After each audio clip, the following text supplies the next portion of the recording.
So let's do recommendations for Tubi.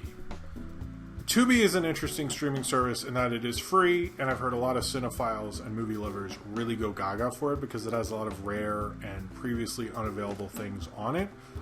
But if you go to Tubi and you just go to its homepage, it looks like they just have a bunch of crap that they somehow got the rights to, and you don't really get like why anyone would find that special whatsoever.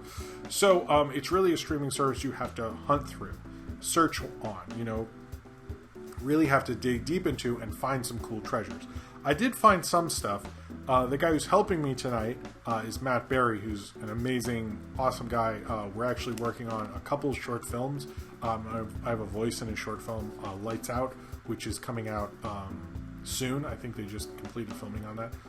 So I'm excited on that, and we're working on another one that I will tell you about later. But we've made about, I think it's our 9th or 10th short. We've made a lot of shorts together. He's a great guy, and he's an amazing, I'm going to talk Matt up a little bit. I will tell you, when I talk to other cinephiles, they also want me. They almost want to know as much about me as they want to know about Matt, because he's just very, very intelligent, very smart film lover. Anyway, and a great guy, and helped me do helped work on the What is Auteur Theory video. He's done a lot. I love him.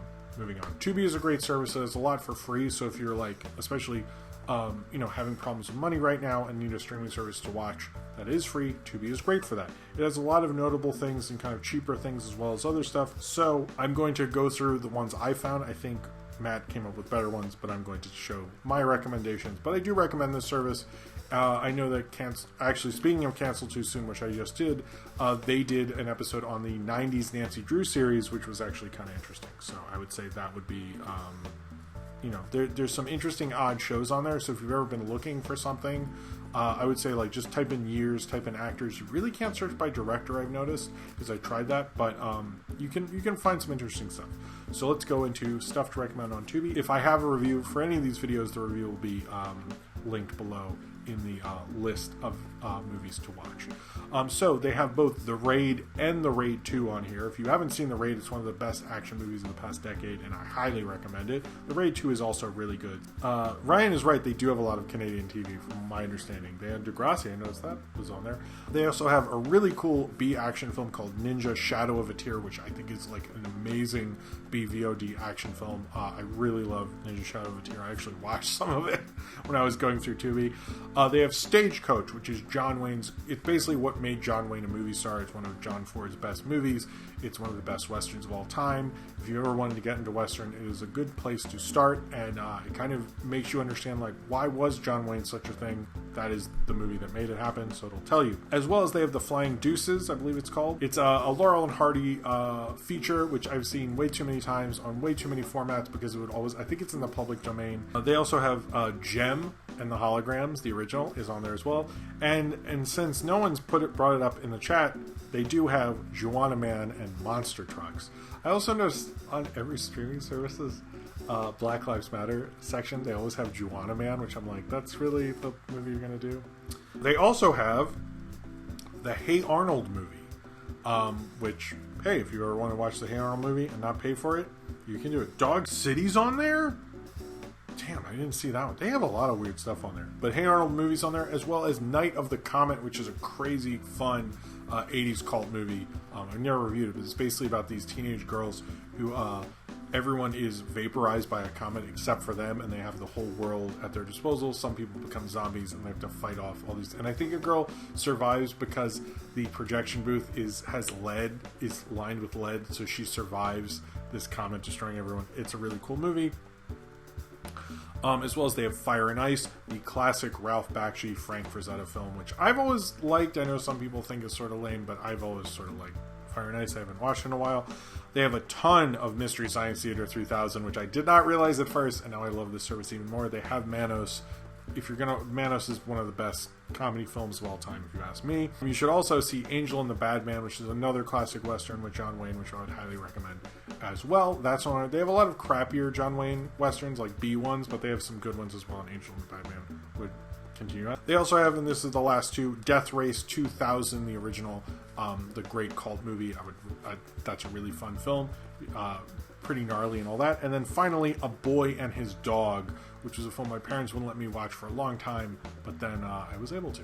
Alright, so I'm going to play, hopefully not screw up playing Matt Berry's recommendation video. We're going to see if this works. If it doesn't, we'll cut away.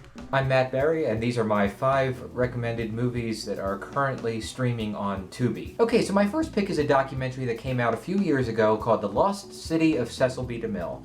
And this tells a fascinating story both of the making of his silent epic, The Ten Commandments, but also of the group of researchers decades later who went back to the deserts where DeMille filmed this movie and their efforts to unearth the giant sets that had been buried underneath the sand for all those decades. I highly recommend this documentary for movie lovers. Okay, my next pick is another film documentary, Millus. This is the story of the legendary screenwriter John Millus, one of the most colorful characters in Hollywood history. Millus was a contemporary of Steven Spielberg, George Lucas, Martin Scorsese. He was part of that new Hollywood moment. And this documentary is a great portrait of that time and all of the great films that Millus worked on and the colorful adventures that he had during his time in Hollywood. Alright, my next pick is a childhood favorite and a classic of the fantasy film genre, the 1940 production of The Thief of Baghdad, produced by the legendary Alexander Korda. This is a lavish Technicolor production featuring groundbreaking special effects, wonderful performances, sumptuous production design. It was a big influence on countless fantasy films to follow and was a big inspiration for George Lucas when he was creating his Star Wars series. Okay, next up, on a much darker note, is the 1960 British thriller Peeping Tom, directed by Michael Powell. This came out the same year as Alfred Hitchcock's Psycho, and there's a lot of similarities between the films. It takes a really dark look at this character of a serial killer, and what makes this one unique is that the killer films his victims, capturing their reactions just in the moments before they die. It's a very dark, disturbing movie, but highly recommended for fans of the thriller genre. Okay, so my last choice is kind of an offbeat one, but it's a personal favorite of mine. This is Cuban Rebel Girls from 1959. This is a low-budget, down-and-dirty, cheap exploitation picture, actually shot on location in Cuba, and starring Errol Flynn in his last movie role. Perhaps more interesting than the film itself are the legendary stories surrounding its production.